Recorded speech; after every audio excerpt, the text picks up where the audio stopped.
bagaimana kabarnya hari ini ya? Ibu harap semuanya dalam keadaan sehat ya. Nah, hari ini kita semua akan mengikuti ibadah chapel lagi. Yeay. Nah, sebelum kita memulai ibadah chapel kita hari ini, kita akan menyanyi lagu yang berjudul Be Still and Know.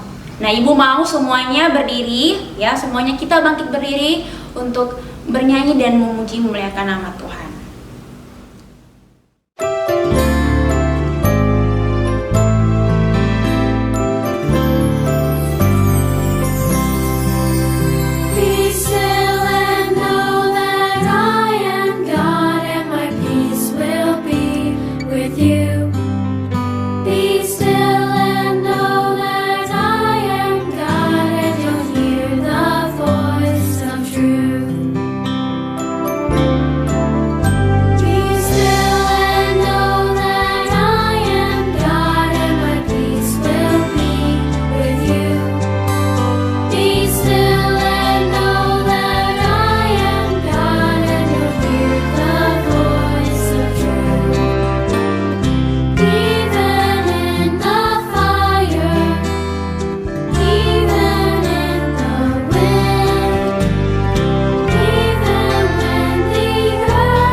Semuanya silakan duduk lagi. Oke, good job ya, tadi sudah nyanyi Be Still and Know.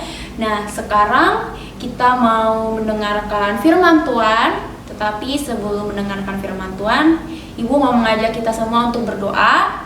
Mari kita berdoa. Kita lipat tangannya, tutup matanya, tundukkan kepala, kita berdoa. Selamat pagi Tuhan, terima kasih atas segala berkat-Mu. Terima kasih Tuhan atas waktu yang masih Tuhan berikan kepada kami, sehingga kami bisa chapel secara online ya Tuhan, mulai dari K2 sampai kelas 2 Tuhan. Kiranya Tuhan berkati chapel kami hari ini. Tuhan berkati jaringan serta device yang kami gunakan ya Tuhan, baik itu komputer ataupun laptop ya Tuhan. Tuhan berkati agar memperlancar chapel kami hari ini Tuhan. Di dalam nama-Mu kami sudah berdoa dan mengucap syukur. Amin. Oke, sekarang kita akan mendengarkan lanjutan cerita yang telah disampaikan oleh Miss Lydia kemarin ya.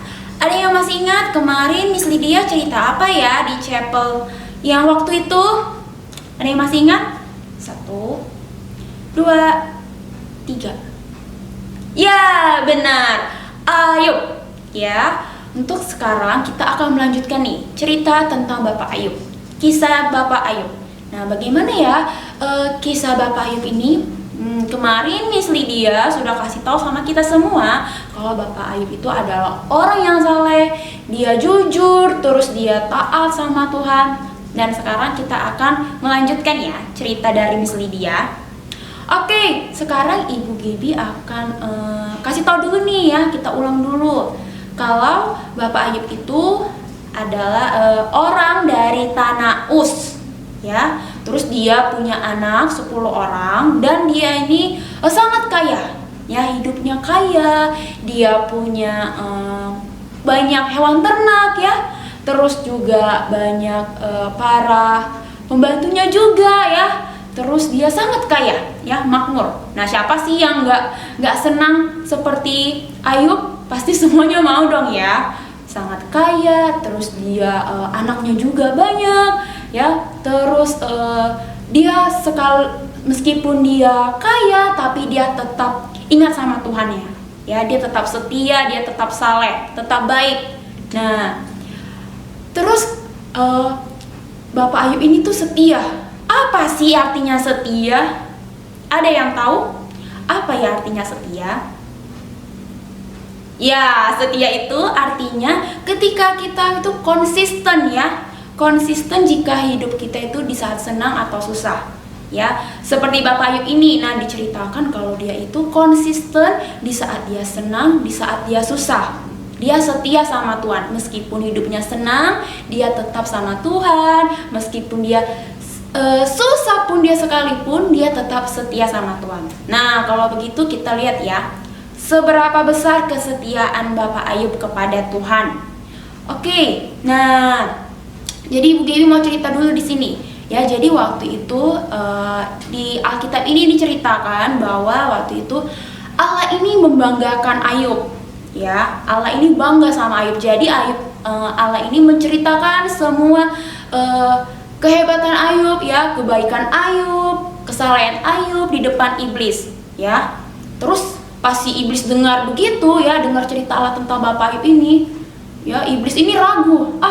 Nggak mungkin lah ada orang saleh seperti Ayub ya, nggak mungkin kayak gitu si Ayub, kata iblis seperti itu.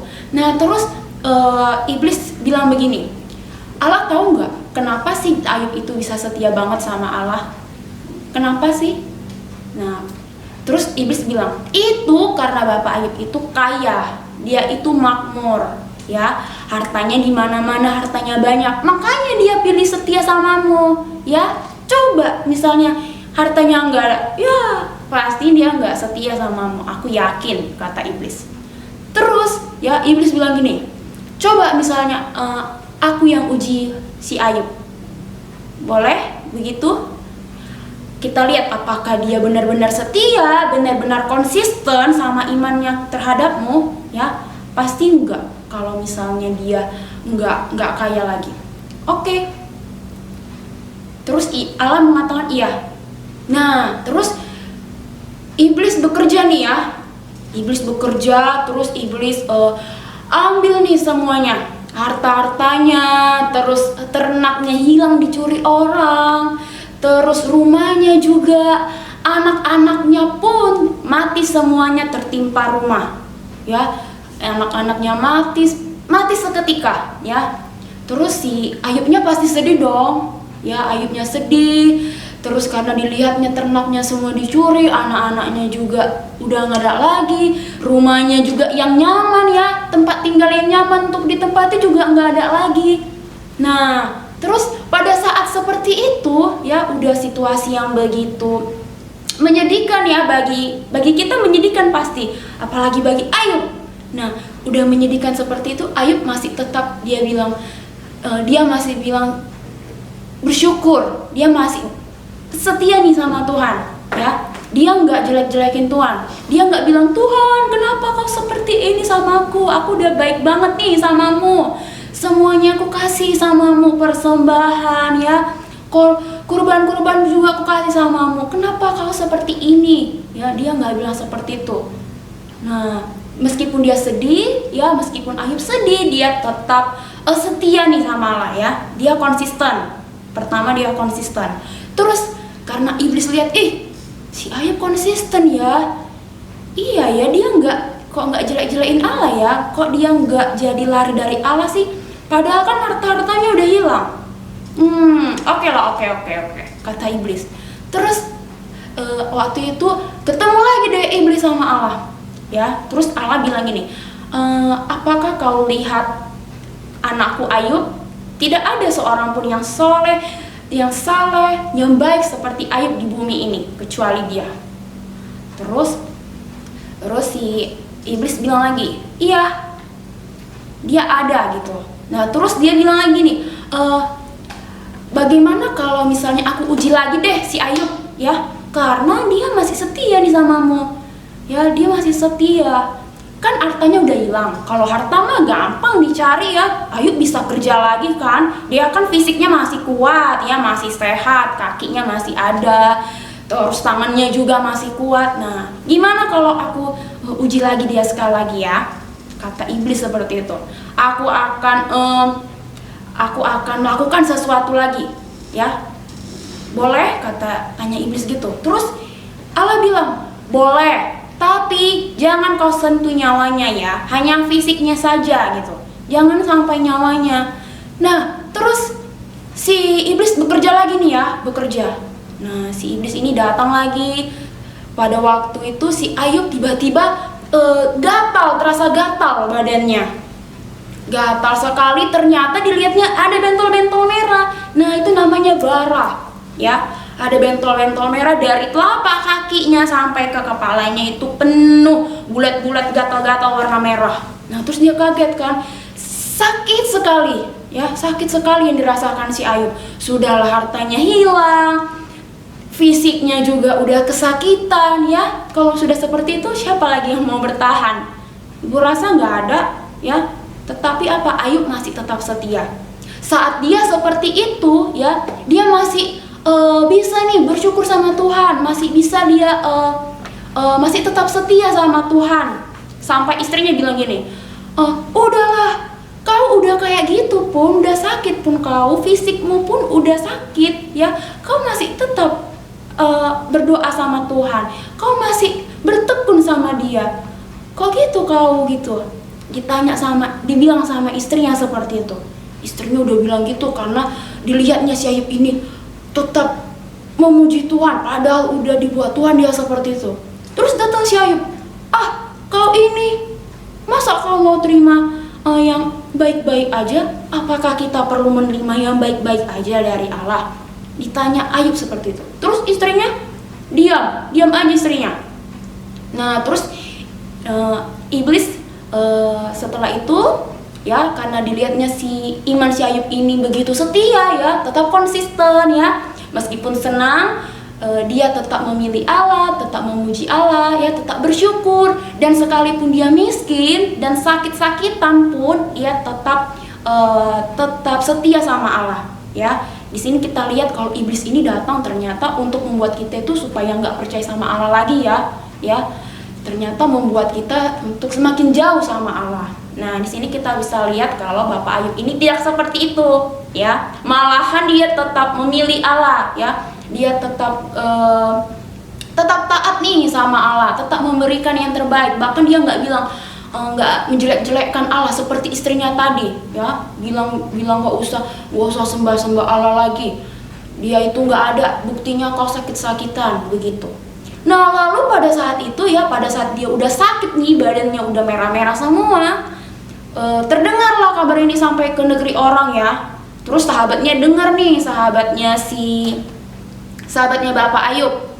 Nah, Bapak Ayub ini punya 3 orang sahabat, namanya Elifas, terus Bildad, dan juga Zofar. Nah, terus si Bildad, Elifas, dan juga Zofar, mereka sepakat nih, ya, mereka bertiga akan datang ke tempat Bapak Ayub.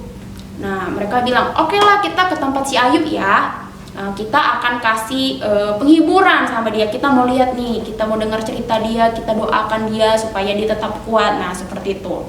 Terus mereka lagi di perjalanan, mau tempat si Ayub, ya, mau ke tempat si Ayub. Dari kejauhan nih mereka lihat ya, kayak udah nggak kenal lagi gitu loh, ya. Teman-temannya udah nggak kenal lagi sama Ayub.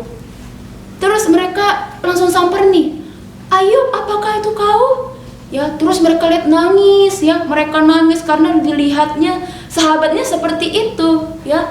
Mungkin kalau kita seperti Elifas, seperti Bildad, seperti Zofar, pasti kita nangis ya kalau kita melihat sahabat kita seperti itu. Nah, mereka juga seperti itu, mereka nangis. Terus mereka tanya nih sama Ayub, iya Ayub, kenapa kau begini, begitu kan.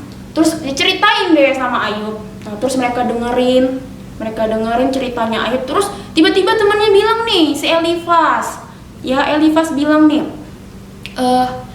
iya, kau cocok kau begini ya, mungkin karena ada dosamu ya, dosamu besar sekali mungkin di hadapan Tuhan, tapi kau nggak tahu gitu loh ya. Mungkin karena dilihat Allah kau punya dosa yang besar makanya kau begini. Ya nggak apa-apa sih sebenarnya ya kau dapat begini. Dia malah dijelek-jelekin sama si Elifas ya. Dia malah, si Elifas ini merasa sok suci gitu ya, padahal ya nggak ada yang benar di hadapan orang, di hadapan Allah gitu kan. Nah terus pas si Elifas bilang begitu, si Ayub masih diam aja nih ya, dia masih diam aja. Terus Bildad bilang gini, Ayub, kalau kau benar ya, kalau kau orangnya jujur, terus kau baik ya, pasti Allah akan memulihkan kau, pasti Allah akan menyembuhkanmu ya, pasti Allah akan melindungimu. Ini buktinya nggak ada ya, pasti kau nggak akan seperti ini kalau kau orangnya baik. Nah terus karena dengar seperti itu, si Ayub malah kecewa dia ya, kecewa, kesel. Kok teman-teman aku jadi gini sih, kan datang seharusnya menguatkan aku, kan aku butuh penguatan dari sahabatku, kenapa datang kok jadi begini mereka. Nah gitu di dalam hati si Ayub, dia kecewa, dia mulai kesel nih sama sahabatnya. Tapi di satu sisi pada saat teman-temannya bilang seperti itu ya, dia tetap berusaha untuk tidak membenci sahabat-sahabatnya tadi ya. Meskipun udah seperti itu, dia tetap berusaha untuk tidak membenci sahabatnya, dan dia juga tetap mengarahkan hatinya sama Tuhan. Dia bilang gini nih, Bapak Ayub bilang seperti ini sama sahabatnya, kita itu ya gak ada yang benar di hadapan Tuhan. Emang ada orang yang benar di hadapan Tuhan? Begitu ditanya Ayub lagi ya. Nah ternyata kita lihat di sini, meskipun kita sudah mungkin dijelek-jelekkan teman kita ya, teman-teman kita udah merasa paling hebat. Kalau misalnya kayak si Ayub ini ya, di saat dia lagi sakit-sakitnya, lagi miskinnya ya, teman-temannya merasa hebat nih di atas Ayub, merasa orang yang suci banget gitu. Nah jadi kita di sini perlu hati-hati ya anak-anak ya. Kalau misalnya ada teman kita yang lagi kesusahan, lagi kesedihan ya, entah lagi sedih dia, kita tetap menghiburnya, tapi ingat kita harus hati-hati nih dengan perkataan kita. Jadi jangan jadi membuat teman kita yang jadi kesel ya, jangan jadi buat dia semakin marah gitu. Nanti dia sakit hati ya, kecewa, sama seperti Ayub tadi kecewa. Mungkin kalau teman kita seperti ini kita akan musuhi dia, tapi Ayub enggak ya, dia berusaha untuk tidak membenci sahabatnya, dan dia tetap mengarahkan hatinya sama Tuhan. Dia masih sempat lagi membela-bela Tuhan di hadapan teman-temannya. Wah, good ya Bapak Ayub ya. Kita lihat nih, ternyata benar kalau Bapak Ayub ini konsisten untuk memilih setia sama Allah. Meskipun istrinya udah nyuruh Ayub untuk mengutuki Allah ya, mengutuki Allah, jelek-jelekin Allah di depan Ayub. Terus teman-temannya juga begitu, malah menyala-nyalakan Ayub, seolah-olah Ayub banyak dosanya, pendosa besar. Tapi dia tetap memilih setia, dia tetap menjaga perkataannya, tetap tidak menjelek-jelekkan Allah, sekalipun orang-orang terdekatnya menjelek-jelekkan Allah dan menjelek-jelekkan dirinya Ayub. Nah terus ini nih yang kita ingat nih, bahwa sebenarnya tujuan Allah dalam kesulitan dan penderitaan ini ya, kita lihat untuk melatih kehidupan kita supaya lebih baik lagi. Nah semuanya juga membawa kita semakin dekat nih sama Allah ya. Kalau tadi kita lihat iblis itu datang untuk membuat kita semakin jauh ya, semakin jauh sama Allah, untuk tidak lagi menyembah Allah. Nah tapi di sini kalau kita berintegritas nih sama iman kita ya, kita tetap taat nih imannya sama Allah, pasti kita bisa ya, pasti kita kuat sama seperti Bapak Ayub ini.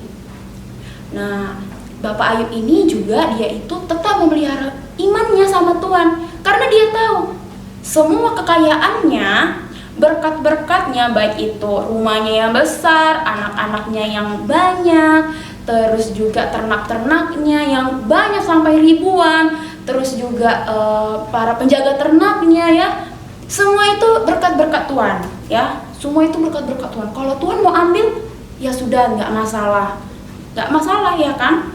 Nah, tapi dia ada yang paling berharga nih bagi Ayub, ya, bukan harta-hartanya itu, bukan harta yang berharga bagi Ayub, tapi imannya kepada Tuhan Allah. Itu yang berharga buat Ayub. Nah, kita lihat di sini ya. Ternyata Ayub ini kuat, dia menanggung beban yang begitu berat. Ternyata dia sanggup. Ya, apakah kita nih sama nih? Apakah kita sama sanggup seperti Ayub ketika kita diberikan beban yang berat? Mungkin tidak seberat Bapak Ayub, kita tidak sampai jatuh miskin ya. Orang tua kita juga masih punya pekerjaan yang bagus ya. Apakah kita bisa kuat? Apakah kita bisa menanggung beban yang berat ini? Ya, pastinya bisa dong, ya kan? Semua yang diberikan ya, seperti si Ayub tadi, ketika dia menanggung beban yang berat, Allah tahu kalau Ayub ini mampu, Ayub ini bisa. Nah, makanya di saat Ayub mampu untuk menjalani kehidupan yang begitu sulit, dia tetap setia nih sama Allah. Nah, kalau dalam kehidupan kita sekarang ini, kita lihat ya, kita lagi mengalami penderitaan nih. Ibu bilang corona ya corona, ada virus corona, ada pandemi COVID-19.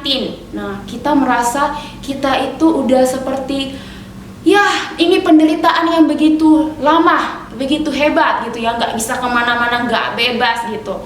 Terus online, di rumah aja bosan. Apakah kita jadi mengutuki Allah?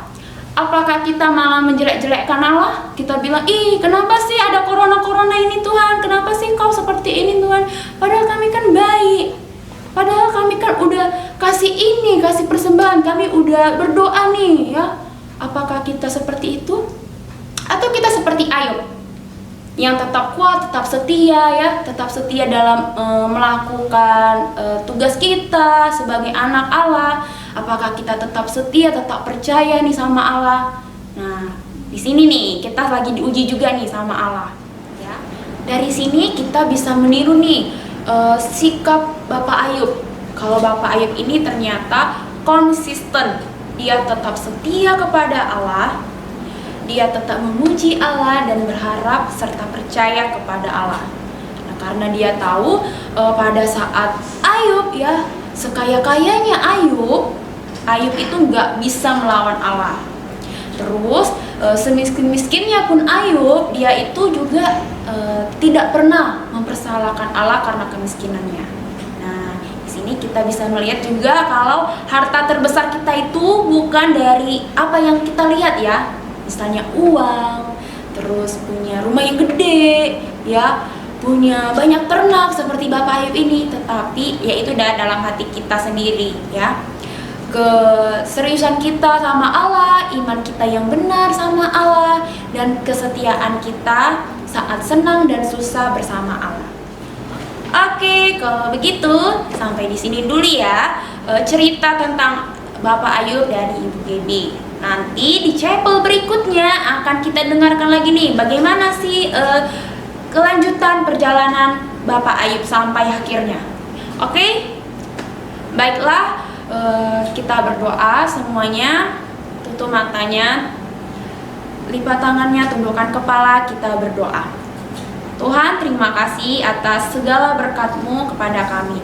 Terima kasih Tuhan karena kami sudah chapel dan juga kami sudah mendengarkan firman-Mu, yaitu dari salah satu cerita Bapak Ayub. Ajar kami ya Tuhan seperti Bapak Ayub yang sabar, yang setia ya Tuhan, tetap konsisten saat susah dan senang juga ada tetap memilih-Mu ya Tuhan. Mungkin ini susah bagi kami, tapi kami percaya Tuhan pasti yang memampukan kami. Tuhan, hanya ini doa dan permohonan kami. Selanjutnya kami akan menyerahkan seluruh aktivitas kami ke dalam tangan-Mu. Di dalam nama-Mu Tuhan kami sudah berdoa dan mengucap syukur. Amin.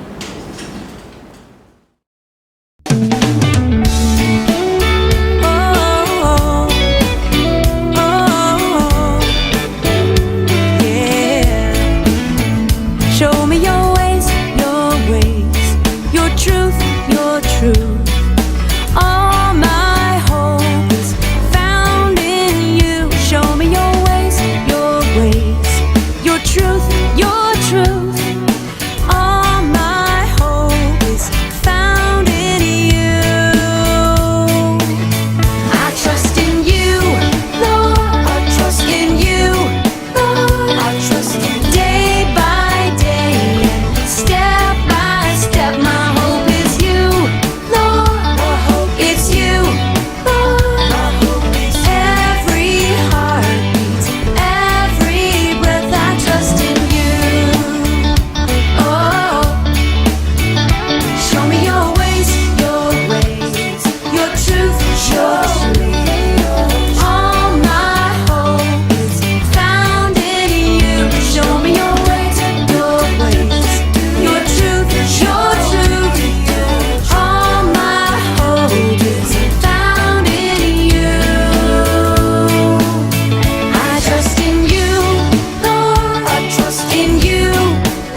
hari ini ya.